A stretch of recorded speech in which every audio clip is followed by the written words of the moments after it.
In Jesus' name. Amen. Today, I invite you to receive God's restoration for your body, mind, and spirit. Where there is brokenness, God will restore you, your home, and relationships. Let the power of the Holy Spirit guide, direct, and strengthen you. When you feel weary, overwhelmed, or consumed with anxiety, I encourage you to let God restore you.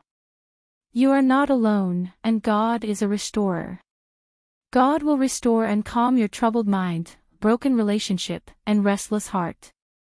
In God's sovereignty, He will also restore and repair societal systems of injustice that include racism, educational disparities, and healthcare inequalities. I invite you to not lose hope. Strengthen your faith and reaffirm your trust in the restorative power of God.